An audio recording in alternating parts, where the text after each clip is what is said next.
All right, we're at, let's look here. Doing our next oil change here again. We're at 25,000 miles. The last oil change ended up going 10,000 miles on an oil change just because of timing. We just didn't get around to it. Just changed oil on it. What do I want here? I want fuel economy. 10.6 is the average. Well, on this deal, we've been tracking numbers, but I'm going to put together kind of a series of numbers along with the oil samples when we get it back. I oil sampled at 10,000 miles on an interval to see what we come up with. It's a third party. It goes to, I send my oil samples actually to Caterpillar, and yeah, so we're actually going to try Sheaffers. Sheaffers is a product I use a lot.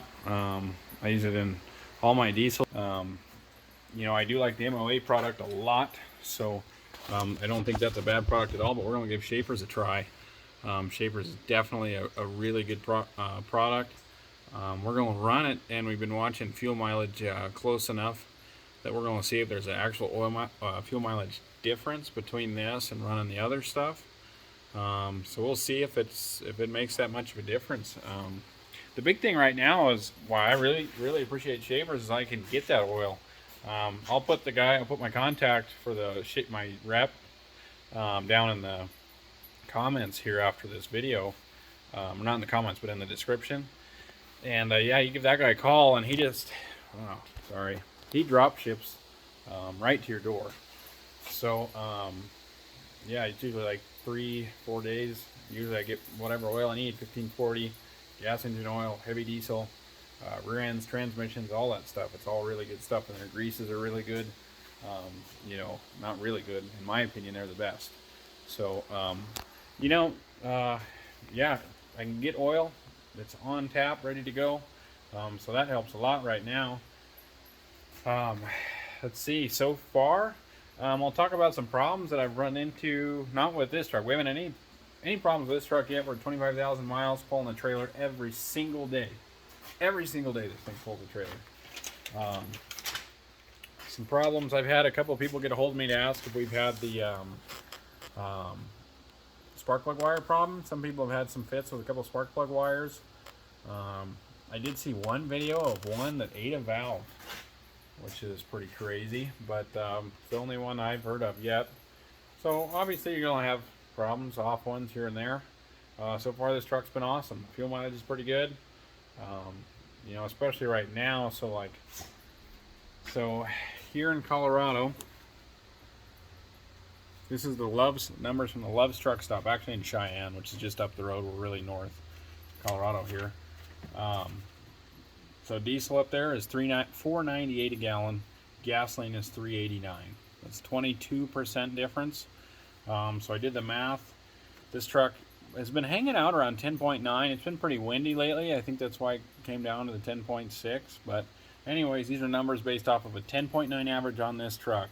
If you had the diesel and you wanted to match your fuel input costs, you'd have to do 13.29 miles to the gallon roughly to be able to run the same fuel cost. That's without DEF. I'm not including DEF.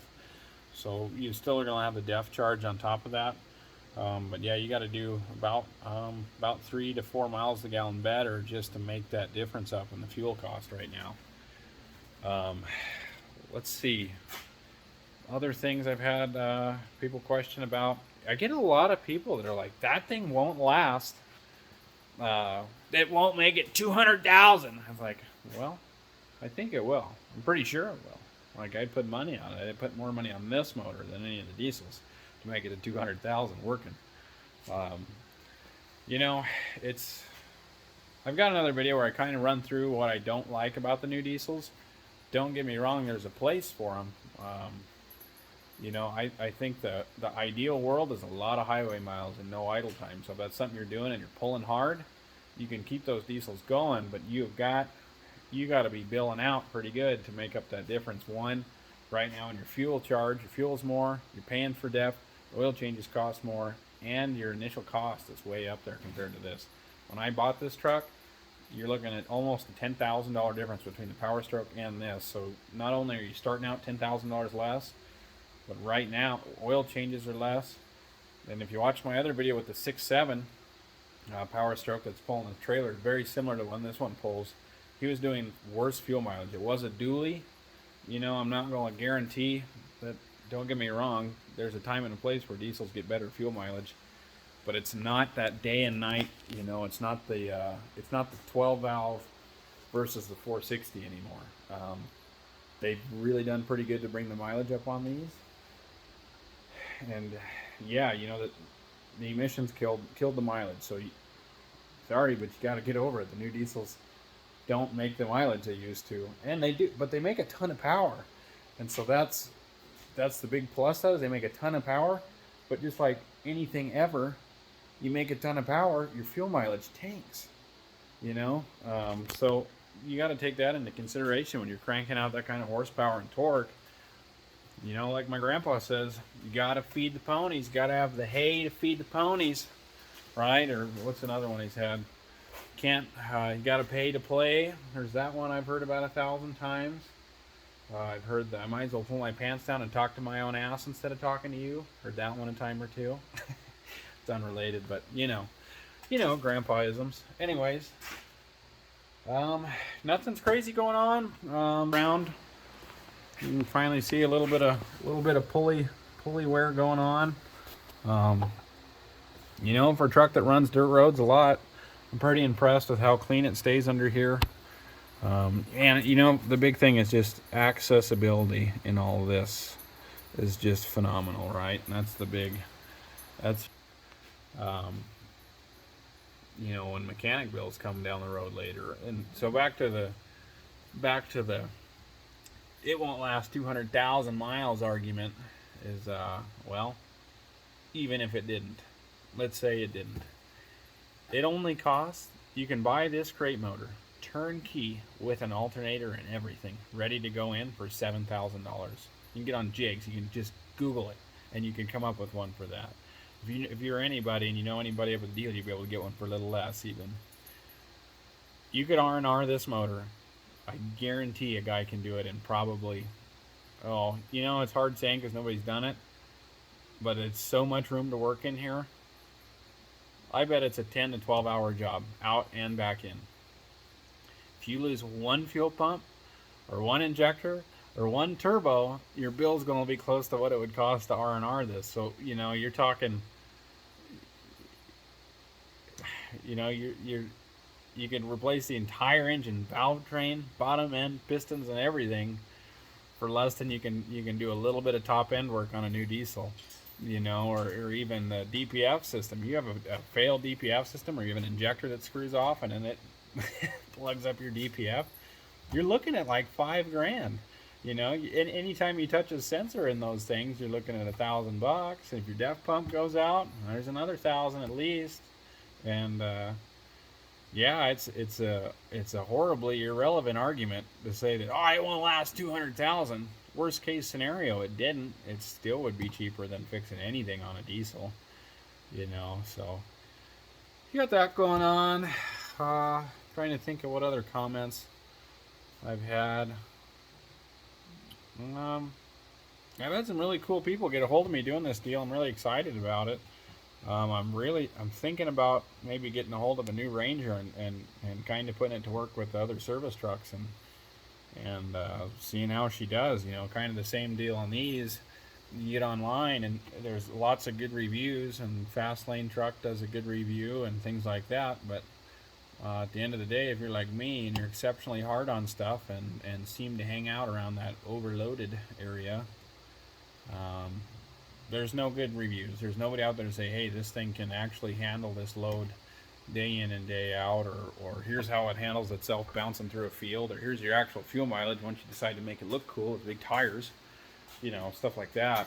So I'm thinking about doing that. We'll see how it goes, see if I can get a decent deal on one. The truck market's outrageous anyways, but that's where we're at. We're still on the Steelies. We'll run those till they're bald, and then hoping to I gotta get it in gear. I've been swamped with work, which is good. get it calibrated for when we go back to the big wheels. And the taller tires will just stay on those after that.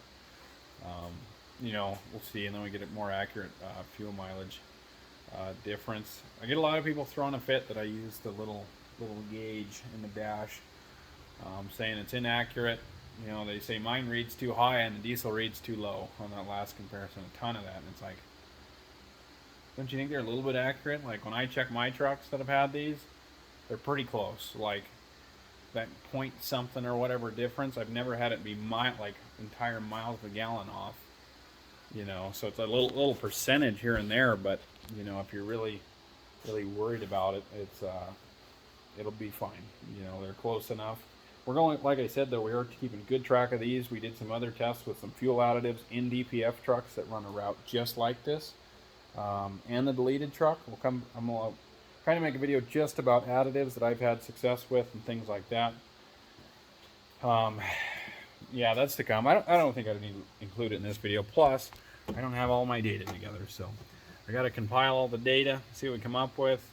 Once I get my oil samples back, I'll probably gonna wait on the oil sample video until I get done with this oil change. So we'll run 10,000 on this too. Why not? Let's see how it goes. And once I get done with this oil change, we'll sample this, send it to Cat.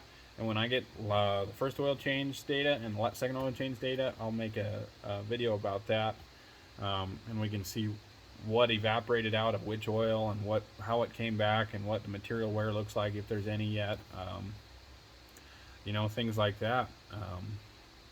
Yeah, I really appreciate you guys watching this. I'm glad you know, this is working out. It's helped out my brother-in-law. You know, this is fun to do. So if you guys have any ideas about other things you want to see, let me know. I'll try it, I guess. We can come up with all kinds of crazy stuff. You know, I got a cool opportunity to in my line of work, to have all kinds of different work going on, so we can put different trucks in different places and see how they do in the industrial world. You know, I'm still standing behind. If I was to buy a Super Duty, this is the motor I'd get. I'm just not going to pay for the Power Stroke. It's a great motor, but unless I got an absolutely smoking deal, yeah, it would be tough, because this one, especially long term, you know, everything's fun and dandy with a warranty, but when the warranty's gone, that's when everybody's true colors shine. It's when the honeymoon is over. So, yeah, that's what's going on. Same old deal, nothing crazy. Yeah, thanks for watching.